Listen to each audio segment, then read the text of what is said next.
الحمد لله رب العالمين والصلاة والسلام على خاتم النبيين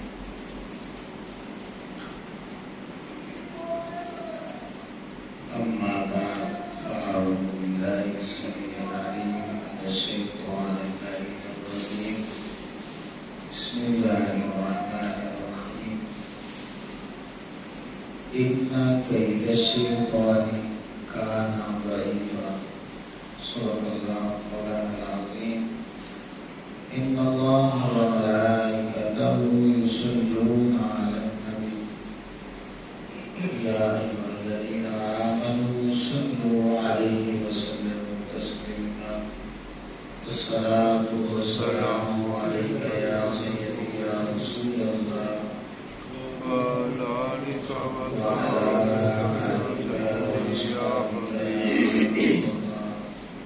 الصلاة والسلام عليك يا سيدي يا نبي الله وعلى آلك وصحبك يا رحمة للعالمين الصلاة والسلام عليك يا سيدي يا شفيع المذنبين وعلى آلك وأصحابك يا خاتم المعصومين مولاي صل وسلم دائما أبدا على حبيبك خير الخلق كلهم دعمت دعتهم النصارى في نبيهم واحكم بما شئت مدحا فيه واحترمه وانصب إلى ذاته ما شئت من شرف وانصب إلى قدره ما شئت من عظم فإن فضل رسول الله ليس له حد فيعرض عنه ناطق بفمه مولاي صل وسلم دائما أبدا على حبيبك خير الخلق كلهم رب اشرح لي صدري ويسر لي أمري واحلل عقدة من لساني يفقهوا قولي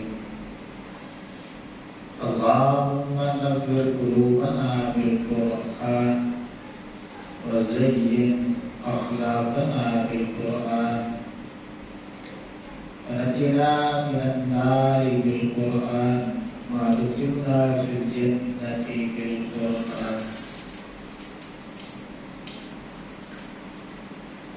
اللہ رب العزت کی حمد و ثنا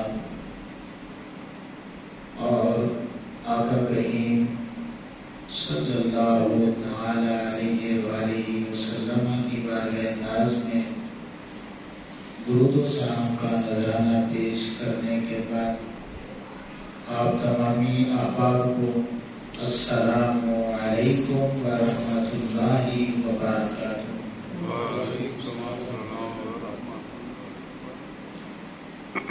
امام الانبیاء صلی اللہ تعالی علیہ وآلہ وسلم کے علماء جیسا کہ آپ کو معلوم ہے کہ آج جمعۃ الوداع ہے، رمضان المبارک کا آخری جمعہ۔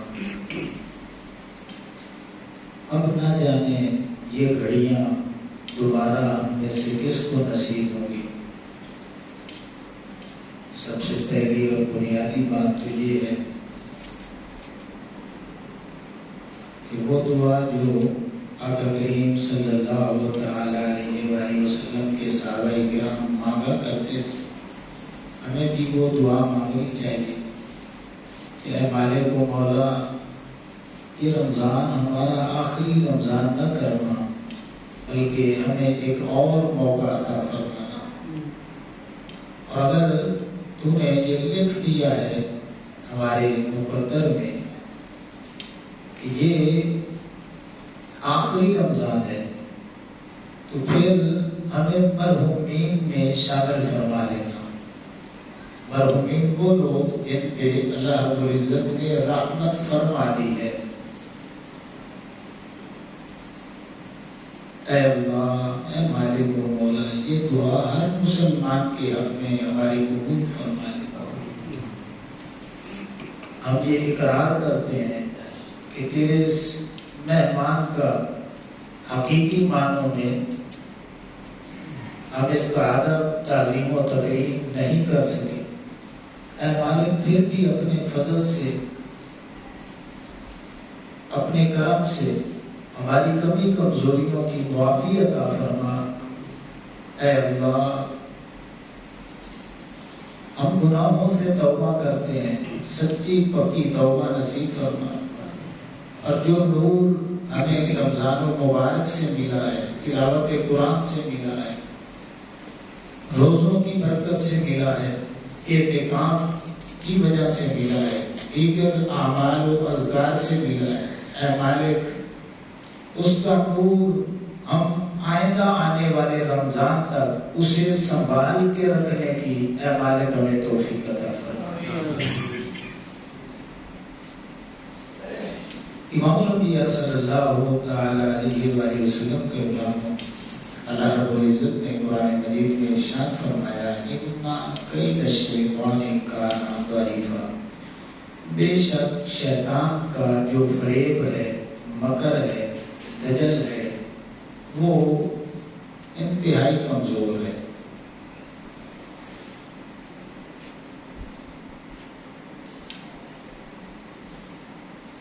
انسان کے دو دشمن ہیں۔ کتنے دشمن ہیں؟ دو دشمن ہیں۔ ایک انسان کے اندر بیٹھا ہے اور ایک جو ہے وہ باہر بیٹھا ہے۔ ایک ظاہر کا دشمن ہے اور دوسرا باطن کا دشمن ہے۔ اندر والا بھی گھات لگا کے بیٹھا ہے اور باہر والا بھی گھات لگا کے بیٹھا ہوا ہے۔ جو ہمارے اندر دشمن موجود ہے اس کو نفس کہتے ہیں، اور جو ہمارے باہر گھات لگا کے بیٹھا ہوا ہے اس کو شیطان کہتے ہیں۔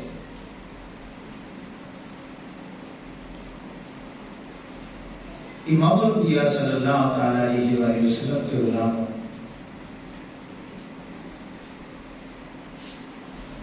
رمضان المبارک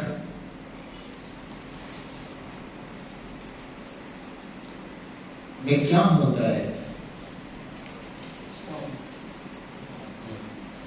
آپ کو پتا ہے صحیح حدیث مبارکہ جو کہ مسلم میں اور بخاری میں موجود ہے کہ آقا کریم صلی اللہ تعالی علیہ وآلہ وسلم نے ارشاد فرمایا، اذا دخل شہر رمضان، کہ جب رمضان المبارک کا مہینہ آتا ہے تو فتحت ابواب السماء، تو جنت کے دروازے وہ کھول دیے جاتے ہیں،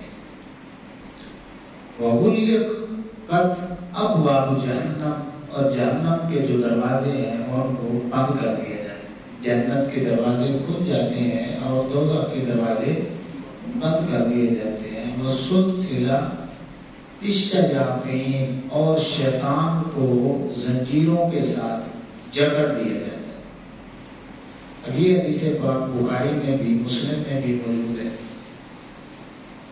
کہ رمضان المبارک آتے ہی جنت کے دروازے کھل جاتے ہیں، جہنم کے دروازے بند کر دیے جاتے ہیں، اور شیاطین کو زنجیروں میں جکڑ دیا جاتا ہے۔ اب امام الانبیاء صلی اللہ علیہ وسلم کے غلاموں، جو باہر کا ہمارا دشمن ہے اس کو تو باندھ دیا جاتا ہے، باندھ دیا جاتا ہے۔ اب جو اندر دشمن بیٹھا ہے نا، اللہ رب العزت رمضان المبارک میں یہ جو دشمن اندر بیٹھا ہے اس کے خلاف مالک اپنے بندوں کو ٹرین کرتا ہے کہ کس طریقے سے اس دشمن سے بچا جا سکتا ہے۔ اللہ اکبر۔ باہر کا دشمن زنجیروں میں جکڑا ہوا ہے، اور جو اندر کا دشمن بیٹھا ہے اللہ رب العزت روزوں کی برکت سے پھر جو اندر کے دشمن سے بندہ مومن کو جس انداز میں بچاتا ہے، تو وہ سارا طریقہ کار اللہ رب العزت نے قرآن میں بھی بیان کیا ہے اور آقا کریم علیہ السلام نے صحیح احادیث میں بھی اس کو بیان کیا ہے۔ اب یہ جو جب سارا سال گزرتا ہے نا، تو بندے کے عقیدے پر، اعمال پر، دیگر افعال پر نفس و شیطان کی وجہ سے یا پھر مادیت کی وجہ سے کچھ نہ کچھ گرد و غبار پڑ جاتی ہے۔ عقیدے میں کمزوری آتی ہے، عمل میں کمزوری آتی ہے، دیگر جو افعال ہیں، اذکار ہیں، ان میں کمزوری آتی ہے۔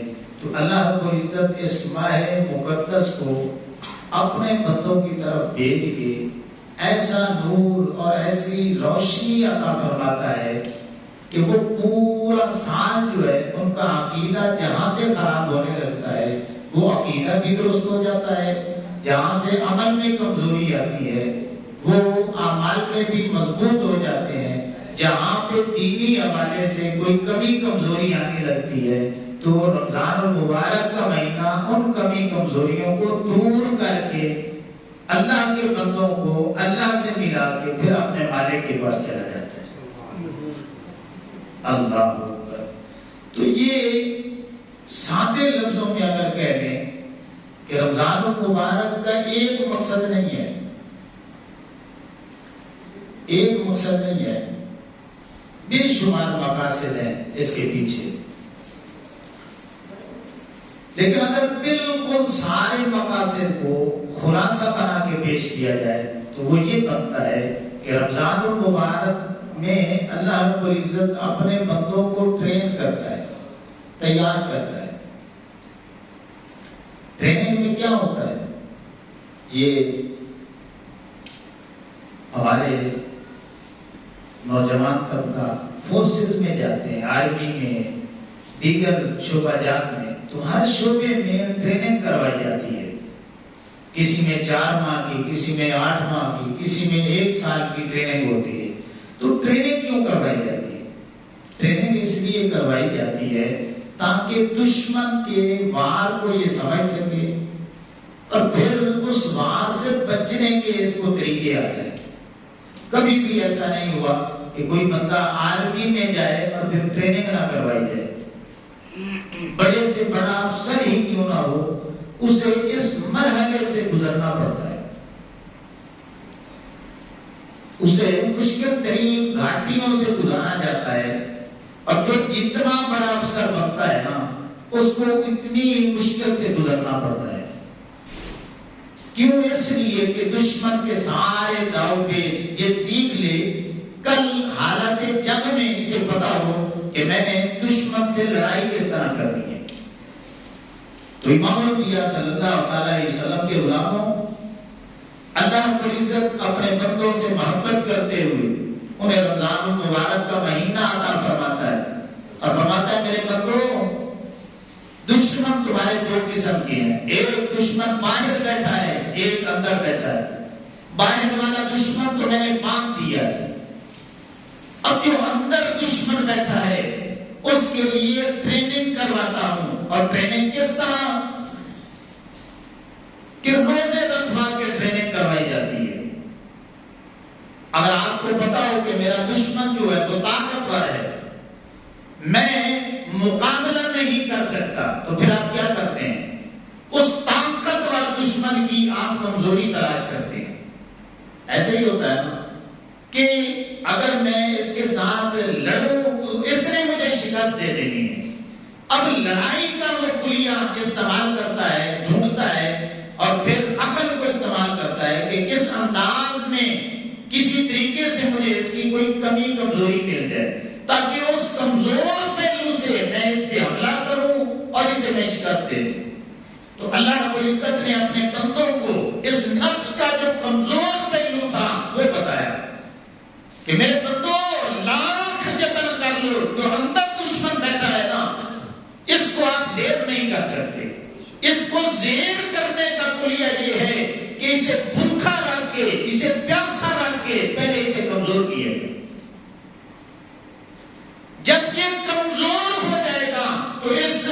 کا یہ کمزوری ہے. جب یہ کمزور ہوتا ہے تو پھر اپنی بات نہیں منواتا بلکہ جو کہا جاتا ہے وہ کرنے کے لیے تیار ہو جاتا ہے. اللہ اکبر. تو اللہ رب العزت اپنے بندوں سے اندر کے دشمن سے جتوانے کے لیے اپنے بندوں کو یہ روزوں کی ٹریننگ کرواتا ہے. اللہ اکبر. بھوک کے ذریعے, پیاس کے ذریعے تو نفس کمزور ہو جاتا ہے. جب نفس کمزور ہوتا ہے تو پھر ہر بات ماننے کے لیے وہ تیار ہو جاتا ہے. جو اسے کہا جاتا ہے وہ کر لیتا ہے. اللہ اکبر. تو امام الانبیاء صلی اللہ تعالی علیہ وسلم کے غلام شیخ سعدی شیرازی رحمۃ اللہ علیہ کا فارسی میں شعر ہے. آپ فرماتے ہیں کہ آشکارا شش نشان ست اے پسر. اپنے بیٹے کو مخاطب کرتے ہیں کہ بیٹا تمہیں اللہ سے محبت کرنے والوں کی نشانی نہ بتاؤں. آشکارا شش نشان ست اے پسر کہ 6 علامتیں ہیں اللہ کے نیک بندوں کی. آہے سردو رنگے زردو چشمے تر. ایک تو ان کی آہیں جو ہیں وہ سرد ہوتی ہیں. سرد جب بندے کو تکلیفیں, مصیبتیں, پریشانیاں آتی ہیں, بندہ دنیا سے اک تھک کے اللہ کے دربار میں آتا ہے تو آہیں نکالتا ہے. وہ سرد آہیں ان میں بڑی طاقت ہوتی ہے. رنگ زرد اللہ کے خوف کی وجہ سے ان اللہ کے نیک بندے جو ہیں ان کے چہرے زردی مائل ہو جاتے ہیں, زرد پڑ جاتے ہیں. آہیں سرد ہیں, ٹھنڈی آئے ہیں. جو چہرے کا رنگ ہے وہ زرد ہو چکا ہے. اور چشمے تر اللہ کے خوف کی وجہ سے ان کی آنکھوں سے آنسو جاری رہتے ہیں. وہ روتے ہیں اللہ کے خوف سے. 3 نشانیاں آگے فرماتے ہیں. گر دعا سند سے دیگر قرآن. دیگر اور 3 اور ساتھ ملا دو. کم خوردنو کم گفتنو خفتن حرام. کہ کم کھانا, کم بولنا اور کم سونا یہ اللہ کے نیک بندوں کی علامت ہے. کم کھانا, کم سونا اور کم بولنا. کم کھانا, کم بولنا, کم سونا یہ اللہ کے نیک بندوں کی علامت ہے. اور رمضان المبارک میں دیکھ لیں, کھانا کم ہوتا ہے یا نہیں ہوتا, بولنا کم ہوتا ہے یا نہیں ہوتا, سونا کم ہوتا ہے یا نہیں ہوتا. تو جب کم کھانا نصیب ہوتا ہے, کم سونا نصیب ہوتا ہے, کم بولنا نصیب ہوتا ہے, اور روزے دار جب اللہ کی بارگاہ میں دعائیں کرتا ہے, آہیں سرد آہیں نکالتا ہے, آنکھوں میں آنسو ہوتے ہیں, چہرہ بھی زرد ہوتا ہے, اللہ کی خشیت کے آثار اس پہ غالب ہوتے ہیں, تو پھر امام الانبیاء صلی اللہ علیہ وسلم کے غلاموں اس کا نفس جو ہے اتنا کمزور ہو جاتا ہے کہ پھر وہ ہمیشہ نیکی کی طرف لے کے جاتا ہے. پھر برائی کی دعوت نہیں دیتا, پھر نیکی کی طرف راغب کرتا ہے. اللہ اکبر. سلطان باہو رحمۃ اللہ علیہ کا بڑا پیارا شعر ہے. آپ فرماتے ہیں ایہو نفس اساڈا بیلی جے نال ساڈے سیدھا ہو. اگر یہ نفس آپ کو نیکی کی طرف لے جائے تو اس سے بڑا آپ کا دوست ہی کوئی نہیں ہے. آپ کا یار ہے اگر آپ کو یہ نمازوں کی طرف لے کے جاتا ہے, روزوں کی طرف لے کے جاتا ہے, نیکی کی دعوت دیتا ہے, تو سب سے بڑی جاری جو ہے وہ آپ کی نفس کے ساتھ ہے. ایہو نفس اساڈا بیلی یہ نال ساڈے سیدھا ہو. زاہد عالم آل نوائے جتھے ٹکڑا ویکھے تھیدا ہو. اور اگر زاہد اور عالم جو ہیں یہ اس نفس کی شرارتوں کو نہ سمجھے تو پھر نفس عورت میں بھی ہیوی ہو جاتا ہے. عبادت کی وجہ سے یا عالم ہونے کی وجہ سے بندہ اس کے شر سے نہیں بچتا جب تک کہ اس کے شر کو نہ سمجھا جائے. اور جائے تو اس وقت تک بندہ نفس کے سامنے آگے جا جاتا ہے. تو سلطان صاحب فرماتے ہیں کہ زاہد عالم عام نوائے جتھے ٹکڑا دیکھے تھیتا ہو، جو کوئی کرے اس کی سواری اس نام اللہ کا لگا ہو. جو کوئی اس کے اوپر سوار ہو جاتا ہے، کیا مطلب؟ اسے بھوک اور پیاس کی رگڑے لگاتا ہے، کم بولنے کے اسے رگڑے لگاتا ہے، اور پھر خشیت الہی کی وجہ سے، اللہ کے خوف کی وجہ سے، گناہوں کی نحوست کی وجہ سے وہ معافیاں مانگتا ہے، اللہ کی بارگاہ میں روتا ہے. تو آپ فرماتا ہے پھر سمجھ لیں کہ وہ بندہ ہے مومن، اللہ کا اتنا پیارا بن چکا ہے کہ نفس کے وہ اوپر بیٹھا ہوا ہے، نفس اس کے نیچے سواری بنا ہوا ہے. جو کوئی کرے اس کی سواری اس نام اللہ کا لگا ہو، راہ فکردہ مشکل باہو گر مانا سیلا رہتا ہو. یہ راہ اتنا سوکھا نہیں ہے، راہ بڑا مشکل ہے.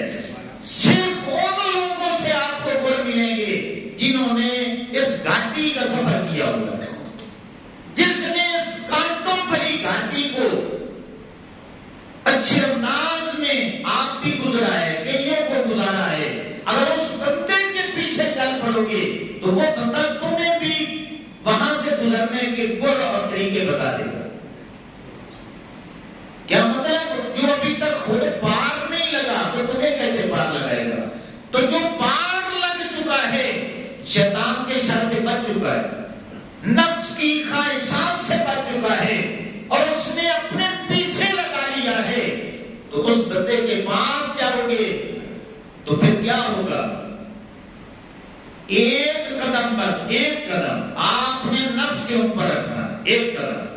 اب دوسرا قدم تمہارا جو ہے وہ اللہ کی جنت میں ہوگا. پہلا قدم اگر تم نفس پہ رکھ لو، اللہ فرماتا ہے کہ میری بات نہیں ہے، وَأَمَّا مَنْ خَافَ مَقَامَ رَبِّهِ وَنَهَا النَّفْسَ عَنِ الْهَوَىٰ.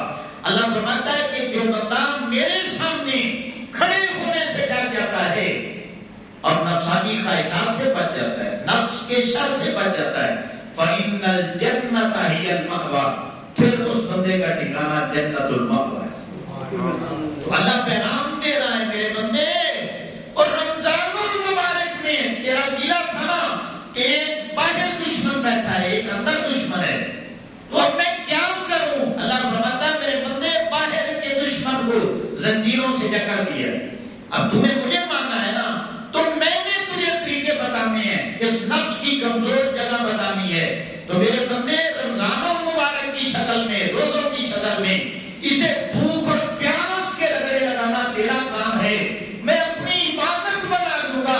اس انداز میں تو نے اگر اس کو زیر کر لیا، ایک قدم تیرا نفس کے اوپر ہوگا، دوسرا قدم تیرا میری جنت میں ہوگا، دوسرا قدم تیرا جنت میں ہوگا. اللہ اکبر. اور دوسری جگہ سلطان صاحب آپ فرماتے ہیں کہ اللہ پڑھے ہوں، پڑھ حافظ ہوں، نہ گیا حجاب میں پردہ ہو، کہ بس رٹے لائے تم اللہ نہیں کرتا رہنا ہے. اللہ اللہ کہے یہ بھی عبادت ہے، صرف اللہ اللہ کہنا بھی عبادت ہے، لیکن جو مقصود ہے وہ اس سے حاصل نہیں ہونا. حقیقت تک پہنچنے کی کوشش کر کہ میں نے اللہ اللہ کس طرح کہنا ہے، اور کون سا اللہ اللہ کرنا میرا عبادت کرنا ہے، اور کون سا عبادت کا وہ درجہ ہونا ہے.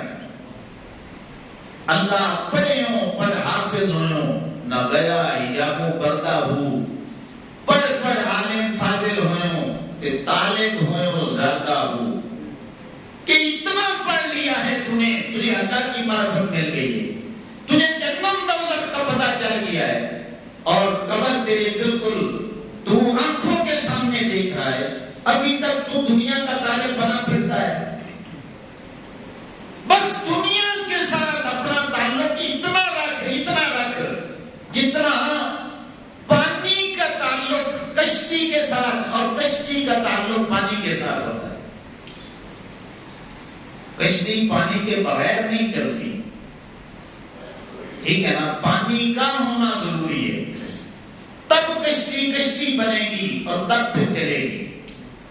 جب تک پانی کشتی کے نیچے رہے گا تو کشتی چلتی رہے گی، سامان بھی اٹھائے گی اور سواریوں کو بھی منزل تک پہنچائے گی۔ اور جب وہی پانی کشتی کے اندر داخل ہو جائے گا تو پھر وہ کشتی کو بھی ڈبو کے رکھ دے گا، سواروں کو بھی اور سامان کو بھی ڈبو کے رکھ دے گا۔ اللہ فرماتا ہے میرے بندے اس دنیا میں رہنا ہے، پیسے کا ہونا ضروری ہے، کوئی بات نہیں، لاکھوں اربوں کما لے، دین اجازت دیتا ہے، شریعت اجازت دیتی ہے، لیکن اس کشتی اور پانی کا جو تعلق ہے دنیا کا اپنے ساتھ بس اتنا تعلق رکھ کہ دل میں دنیا نہ آئے، دل سے نیچے رہے، جیبوں تک رہے۔ بس اگر محبت آ گئی تیرے دل میں دنیا کی تو پھر جس طرح پانی کشتی میں آ کر ڈبو دیتا ہے، اگر دنیا کی محبت کا غلبہ ہوا تو پھر وہ تمہیں ڈبو کے رکھ دے گا۔ بس دنیا کا ہونا ضروری ہے، اتنا ضروری ہے جتنا کشتی کے لیے پانی کا ہونا ضروری ہے۔ بس نیچے رہے، کشتی چلتی رہے۔ اس انداز میں اگر دنیا کو تم نے اپنا لیا تو پھر تو جو ہے ایک نہ ایک دن اس دنیاوی مراحل کو کراس کر کے ایک نہ ایک دن تو ضرور جنت تک پہنچے۔ تو سلطان صاحب کیا فرماتے ہیں؟ اللہ بڑے ہوں بڑ حافظ ہوئوں، نہ گیا حجابوں پردہ ہو زاہد، پڑھ عالم فاضل ہوئوں تے طالب ہوئوں زردہ ہو، 100,000 کتاباں پڑھیاں اے ظالم نفس نہ مردہ ہو۔ بڑی اوکھی گل ہے، 100,000 کتاباں پڑھیاں اے ظالم نفس نہ مردہ ہو۔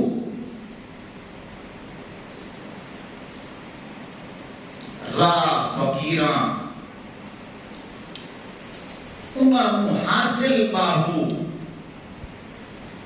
تنا سمجھ لیا یہ ظالم چور اندر ہو، یعنی یہ جو اندر چور بیٹھا ہے جو اس کو جان لے گا وہ اس کی شرارتوں سے پھر بچے گا۔ اللہ تو اس لیے امام الانبیاء صلی اللہ تعالی علیہ وسلم کے غلاموں، یہ ماہ مقدس بڑی تیزی کے ساتھ یہ چند لمحات ہمارے پاس یہ مہمان ہے، تو یہ میں نے باتیں اس لیے کی ہیں کہ رمضان المبارک ایسے نہیں جا رہا، رمضان المبارک ہم سبھی کو ایک نور دے کے جا رہا ہے، قرآن ایک نور دے کے ہم سبھی کو جا رہا ہے۔ یہ جتنے بھی اذکار ہیں، اعمال ہیں، یہ ہمیں برکتیں دے کے جا رہے ہیں۔ اب ہمارا دامن سبھی کا دامن بھرا ہوا ہے، تو اب ہم یہ چاہیں تو اس نور کو 1 سال تک لے جائیں، اب چاہیں تو دوسرے دن اس نور کو ختم کریں۔ وہ کس طرح؟ اس کو ایک مثال سے سمجھیں کہ ایک مزدور ہے، وہ سارا دن مزدوری کرتا ہے، دھوپ برداشت کرتا ہے، 8 گھنٹے ڈیوٹی کرتا ہے، 8 گھنٹے کے بعد اب اسے مزدوری ملنے ہی والی ہوتی ہے تو وہ تھک جاتا ہے اور وہ کہتا ہے میں اب جا رہا ہوں۔ تو مالک کہتا ہے یار اب تھوڑا سا وقت رہ گیا، تھوڑی سی اور مزدوری کر لے اور مزدوری لے کے جا۔ بہرحال وہ مزدوری کرتا ہے، مالک اسے مزدوری دیتا ہے، اب وہ چلا جاتا ہے۔ اب ایمان سے بتائیں وہ چاہے تو 1 گھنٹے میں سارے دن کی محنت برباد کر سکتا ہے یا نہیں کر سکتا؟ چاہے تو 2 دن تک وہ چلائے، چاہے تو 1 مہینہ جو ہے وہ اس مزدوری کو لے کے چل سکتا ہے۔ تو امام الانبیاء صلی اللہ علیہ وسلم کے غلاموں، روزوں کی برکت سے، قرآن کی برکت سے، اعتکاف کی برکت سے، نمازوں کی برکتیں اور دیگر اعمال کی طہارت اللہ رب العزت نے مجھے آپ کو سبھی کو عطا کر دی ہے۔ اب اس نور کو سنبھال کے رکھنا ہماری ذمہ داری ہے۔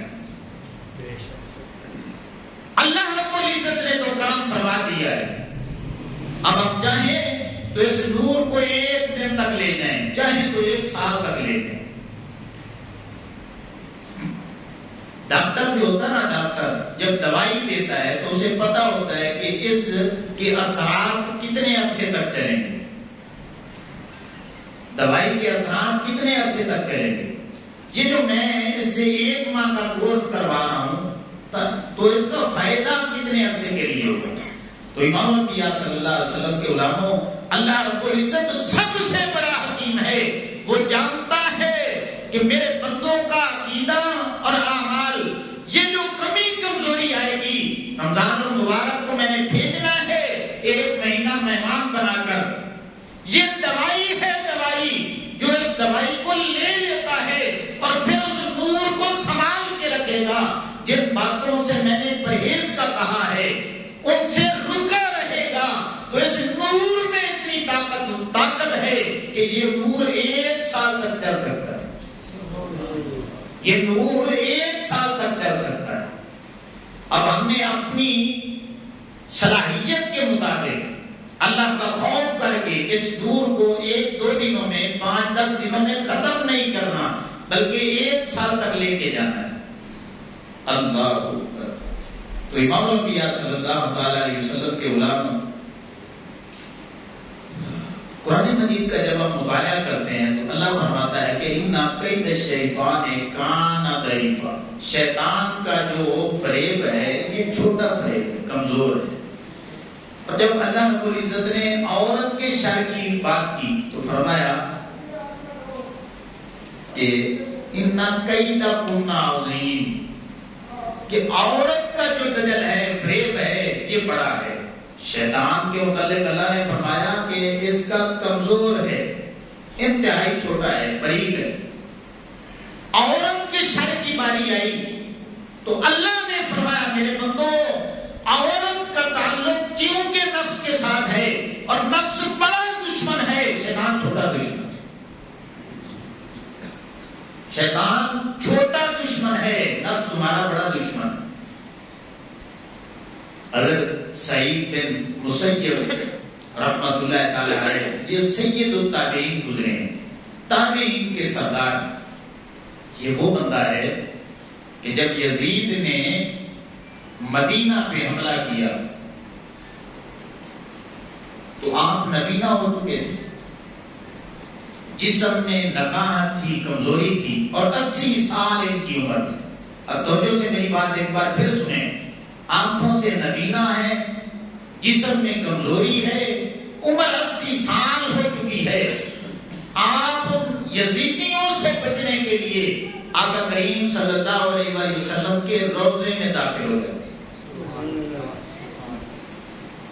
سید التابعین جنہوں نے صحابہ کرام کی زیارت کی ہے، تمام مسالک کے علماء نے لکھا ہے، تمام اولیاء نے، عرفاء نے لکھا ہے، کسی کو بھی اس بات پہ اختلاف نہیں ہے کہ 2 بندے جو ہیں، 2 بندے صحابہ کرام کے بعد امت میں سب سے افضل ترین ہیں۔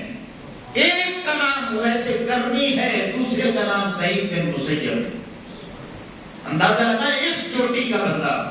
آپ فرماتے ہیں کہ میں آقا کریم صلی اللہ علیہ وآلہ وسلم کے روضہ اطہر میں داخل ہو جاتا ہوں۔ اب نبینا ہوں، جسم میں نقاہت ہے، اور ان بے ایمانوں سے بچنے کے لیے، میں اپنے آپ کو بچانے کے لیے آقا کریم علیہ السلام کے حجرے کو ڈال بناتا ہوں۔ اب جب میں داخل ہو جاتا ہوں تو مجھے پریشانی محسوس ہوتی ہے کہ ان سے تو میں بچ چکا ہوں، تو اب میں نمازیں کس طرح پڑھوں، میری نمازیں چلی جائیں گی۔ آپ فرماتے ہیں کہ بس نماز کے آنے کی دیر ہوئی، یعنی نماز، اگلی نماز کا وقت ہوا تو مکھیوں کے بن بناٹ کی آواز آنے لگی۔ مجھے ایسے لگا جس طرح کوئی آزان دے رہا۔ اللہ رب العزت نے وہ ان کے لیے انتظام کیا کہ میرا بندہ آنکھوں سے معذور ہے، اب کچھ کرنے کے قابل نہیں ہے، کہیں جا نہیں سکتا، تو اس کو کیسے پتا چلے؟ مکھیوں کے بن بناٹ کی آوازیں آتی ہیں اور آزان کی شکل اختیار کرتی ہیں۔ آپ فرماتے ہیں میں ان کی ان بن بناٹ کی وجہ سے، آزان کے الفاظ کی ادائیگی کی وجہ سے سمجھ لیتا تھا کہ اب میری نماز کا وقت ہو چکا ہے۔ اس حالت میں جب آپ بچ کے باہر نکلتے ہیں تو پھر ایک شخص سامنے آتا ہے اور وہ پوچھتا ہے حضرت آپ آپ کی عمر کتنی ہے؟ آپ بتاتے ہیں کہ 80 سال ہے، بوڑھا ہو چکا ہوں، جسم میں کمزوری آ چکی ہے، اور آپ فرماتے ہیں کہ میں نبینا بھی۔ اب وہ عجیب سوال کرتا ہے، وہ کہتا ہے حضرت بتلائیے کہ اگر شیطان حملہ کر دے آپ کو تو آپ بچ جائیں گے؟ آپ فرماتے ہیں بچ جاؤں گا۔ اگر مجھ پہ شیطان حملہ کر دے تو میرے پاس نمازوں کا نور اتنا ہے، تلاوت قرآن کا نور اتنا ہے، اللہ کے فضل کا نور اتنا میرے پاس ہے کہ اب اس عمر میں شیطان کا داؤ میرے اوپر نہیں چل سکتا۔ اب وہ بندہ کہتا ہے حضرت پھر اگر آپ کا نفس آپ کے اوپر حملہ کر دے تو پھر کیا کریں گے؟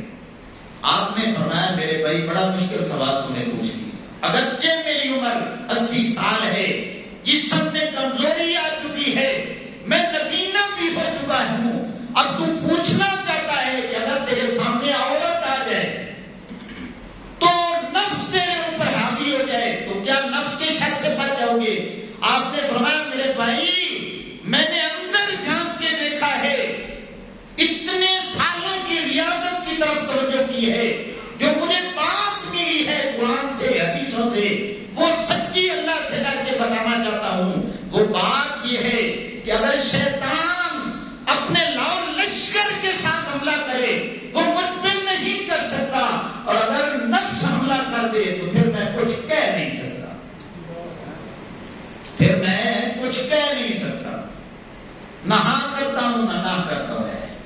تو امام الانبیاء صلی اللہ علیہ وسلم کے علماء ایک طرف سید التابعین ہیں، نابینا ہیں، 80 سال عمر ہے، اور زندگی کا ایک ایک لمحہ اللہ کی عبادت میں گزارا ہے، صحابہ کرام کی زیارت کی ہے، وہ نفس کے شر سے اندازہ لگائیں کہ پچھلی عمر میں بھی کتنے خائف ہیں، اور ہماری صورتحال کیا ہے؟ ہم نوجوان ہیں، صحت مند ہیں، سب کچھ ہمارے پاس ہے، اور ہم کہتے ہیں نہیں جی نفس تو کوئی بات ہی نہیں۔ اللہ اکبر۔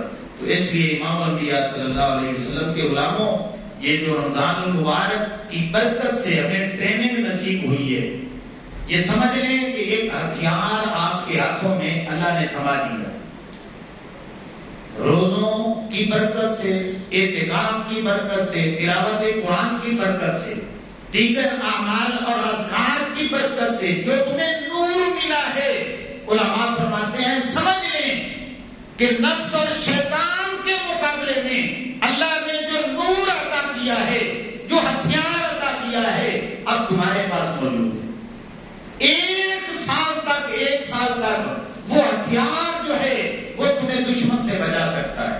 شیطان حملہ کرے پھر بھی وہ ہتھیار اگر تم استعمال کرو گے تو بچ جاؤ گے، اگر نفس حملہ کرے گا تو 1 سال تک یہ ہتھیار جو ہے یہ بارآور ثابت ہوگا، تمہیں نفس کے شر سے بھی بچا دے گا۔ اگر تم اس ہتھیار کو بھی استعمال نہیں کرو گے، شیطان حملہ کرے، نفس حملہ کرے، اور تم ہتھیار بھی نیچے پھینک دو گے، تو اس دنیا میں کون سا ذی شعور بندہ ہے کہ دشمن سامنے ہو، ایک دشمن پیٹھ کے پیچھے ہو، وہ ہتھیاروں سے اس پہ حملہ کر دیں، اس کے پاس ہتھیار بھی موجود ہو اور نیچے رکھ دیں، کہے کہ اب جو کرنا ہے میرے ساتھ کر لو، تو پھر اس نے کیا کرنا ہے؟ جو کچھ بھی کرنا ہے سامنے والے نے کرنا ہے یا پیچھے والے نے کرنا ہے؟ تو جو پیچھے سے وار کرتا ہے وہ نفس ہے، جو سامنے سے وار کرتا ہے وہ شیطان ہے۔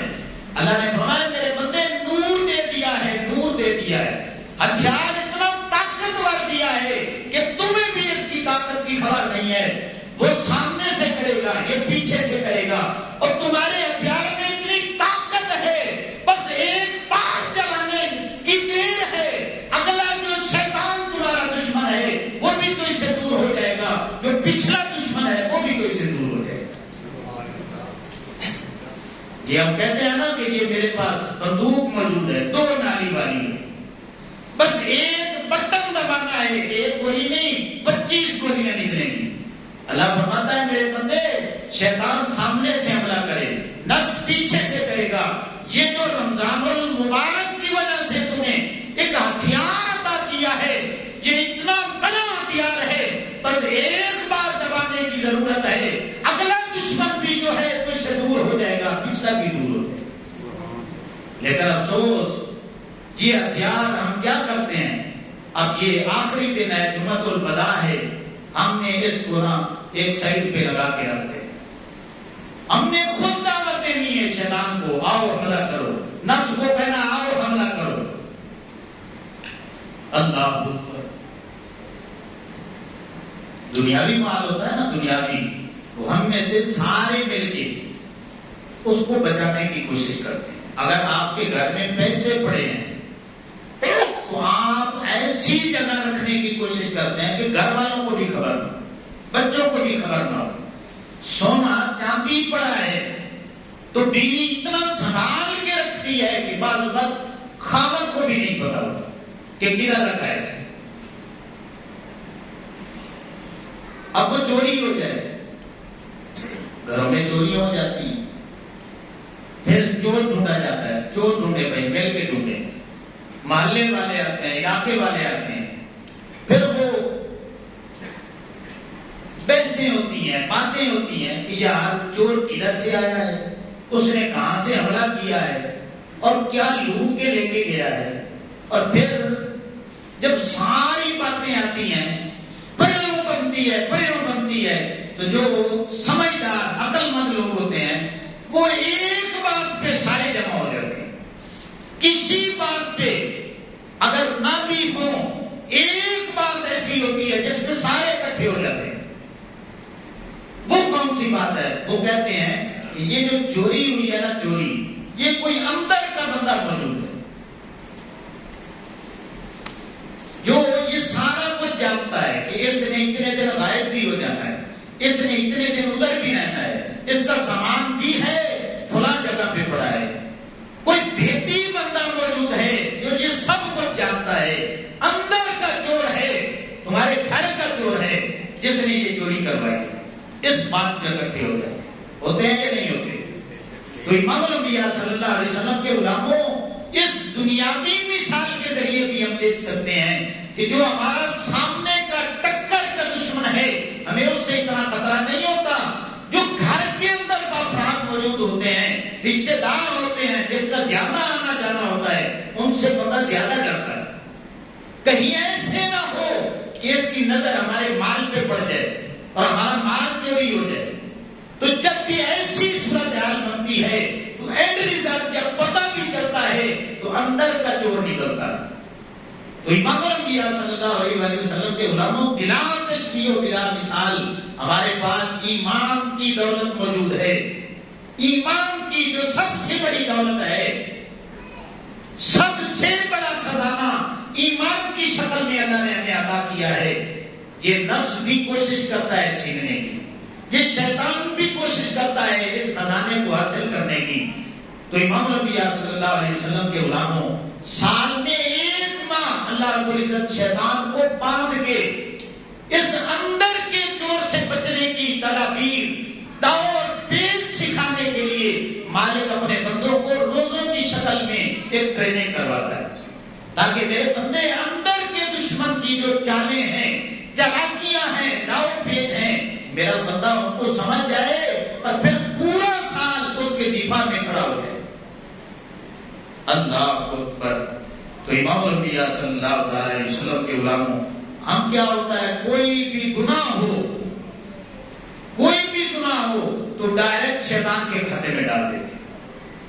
میں نے ایک پوسٹ پڑھی تو اس نے بڑی اچھی بات کی ہوئی تھی۔ وہ کہتا ہے رمضان المبارک اس لیے بھی آتا ہے کہ میرے بندے، اللہ فرماتا ہے میرے بندے دیکھ لیں کہ سارے کام شیطان نہیں پائے، کچھ تیری ہی غلطیاں ہیں، یہ ساری غلطیاں شیطان دیا کوئی نہیں، کچھ تیری ہی غلطیاں ہیں۔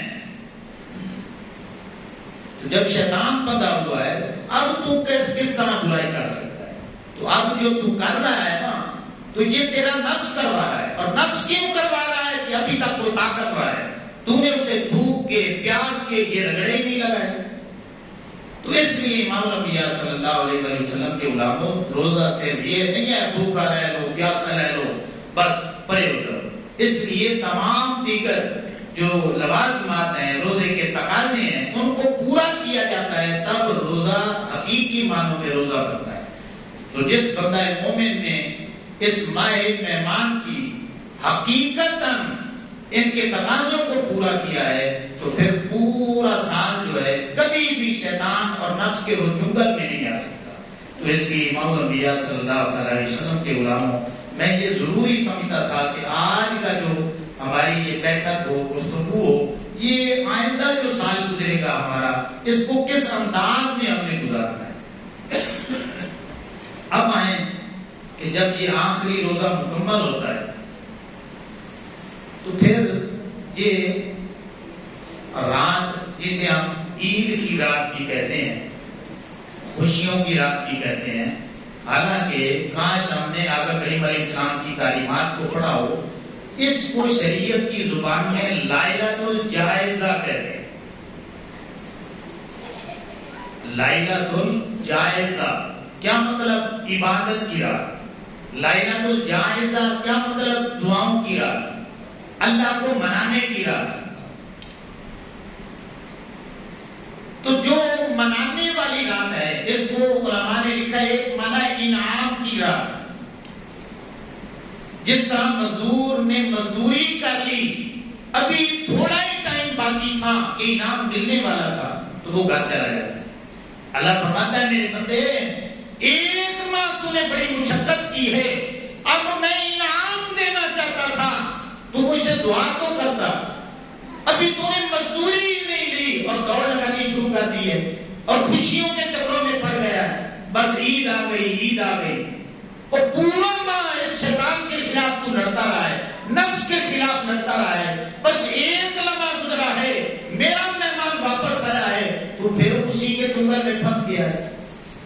یہ ذہن میں رکھ لیں، ادھر روزہ مکمل ہوگا، عید کی نماز کی بعد کی دعا تک ایک ایک لمحہ انتہائی قبولیت والے لمحات ہیں، انتہائی قبولیت والے لمحات ہیں۔ میں آقا کریم علیہ السلام کی آخری حدیث پاک آپ کے سامنے رکھنا چاہتا ہوں کہ آقا کریم علیہ السلام نے فرمایا کہ عورتیں جو ہے نا، عورتیں، یہ بڑی توجہ کے ساتھ سنیں، بعض اوقات یہ اکثر معاملہ ہو جاتا ہے کہ جب ہماری توجہ نہیں ہوتی، بات کچھ ہوتی ہے اور پھر کچھ بنا دیتے ہیں، پھر وضاحتیں پیچھے کرنی پڑتی ہیں، اس لیے ایک بار آپ توجہ سے سنا کریں۔ آقا کریم علیہ السلام نے فرمایا کہ بخاری مسلم میں حدیث پاک ہے کہ وہ عورتیں جن کو پیریڈ آئے ہوئے ہوتے ہیں، تو جب عید کی نماز تو وہ پڑھ نہیں سکتی، فرض بھی نہیں پڑھ سکتی، آقا کریم علیہ السلام نے فرمایا وہ عورتیں بھی عید کے بعد جو دعا ہوگی اس میں وہ عورتیں بھی شامل ہیں۔ اس سے بڑی بات کیا ہوگی؟ نماز نہیں پڑھنی ان عورتوں نے، آقا کریم علیہ السلام نے فرمایا کہ ان دعاؤں میں شامل ہو جائیں۔ کیوں؟ کہ وہ لمحات بڑے قبولیت والے لمحات ہیں، تاکہ جو بھی کلمہ پڑھتا ہے ان دعاؤں میں شامل ہو جائے اور اللہ رب العزت اپنی بخشش کے، اپنی رحمت کے، انوار و تجلیات کے خزانے اپنے سارے بندوں کو تقسیم کرے۔ اس سے بڑی قبولیت کی بات کیا بتایا؟ حضرت سیدنا عمر فاروق رضی اللہ تعالیٰ عنہ، آپ کا دور ہے، رمضان المبارک مکمل ہوتا ہے، آپ کا معمول ہے کہ آخری روزہ جو ہے نا، عصر کے بعد آپ مسجد میں ہی رہا کرتے تھے، گھر نہیں جاتے تھے۔ اب کیا ہوا؟ عصر آپ نے پڑھائی، مسجد میں رہے، دعائیں مانگتے رہے، عصر کے بعد ویسے بھی سن لیں قبولیت والا وقت ہے۔ ادھر کیا ہوا؟ چاند نکل گیا، صحابہ کرام نے مبارکبادیں دی، صحابہ کرام سیدنا فاروق اعظم رضی اللہ تعالیٰ عنہ کے گھر میں بھی پہنچے مبارک کے لیے، گھر والوں نے بتایا کہ ابھی تک وہ مسجد سے نہیں آیا، تو پھر صحابہ کرام مسجد کا رخ کرتے ہیں، آگے آگے دیکھتے ہیں تو پھر سیدنا فاروق اعظم رضی اللہ تعالیٰ عنہ سجدے میں ہیں، رو رہے ہیں، اللہ سے معافی مانگ رہے ہیں۔ تو جب قدموں کی آہٹ سنی، آپ نے سر سجدے سے اٹھایا، دیکھا کدھر آئے ہو، ساری بات بتائی کہ عید کا چاند تو نکل چکا ہے، کل عید ہے تو ہم مبارکباد پیش کرنا چاہتے ہیں۔ آپ نے فرمایا میرے بھائیوں بات یہ ہے کہ آپ میں سے جس کو یہ بات فائنل پتہ ہے، کنفرم ہے کہ میرے روزے قبول ہو چکے ہیں، میری عبادات قبول ہو چکی ہیں، میرے ذکر اذکار سارے اللہ نے قبول کر لیے ہیں، تو پھر تمہیں مبارک ہو، میں مبارکباد پیش کرتا ہوں۔ اور مجھے تو ابھی تک نہیں پتا چلا کہ میری اللہ نے عبادتیں رد کر دی ہیں یا قبول کر دی، تو اس لیے رو رہا ہوں کہیں ایسے نہ ہو کہ وہ ساری عبادات اللہ رب العزت میری ضائع کر دے۔ اندازہ لگائیں رمضان المبارک رخصت ہو چکا ہے اور آپ دعائیں کر رہے ہیں، اے مالک میری عبادات کو قبول کر دے، میرے روزوں کو قبول فرما لے، تلاوت قرآن کو قبول فرما لے۔ آج ہم میں سے کتنے ہیں جن کو اپنے اعمال کی فکر ہے؟ ایک ماہ مشکل ترین پیریڈ ہم نے گزار لی ہے، لیکن چاند کے بعد سے لے کر کے عید کی نماز کے بعد کی دعا تک ہم میں سے کتنے ہیں جو دعاؤں میں اپنا وقت گزاریں گے، اللہ سے معافیوں میں اپنا وقت گزاریں گے اور درود و سلام میں ذکر اذکار میں اپنا وقت گزاریں گے؟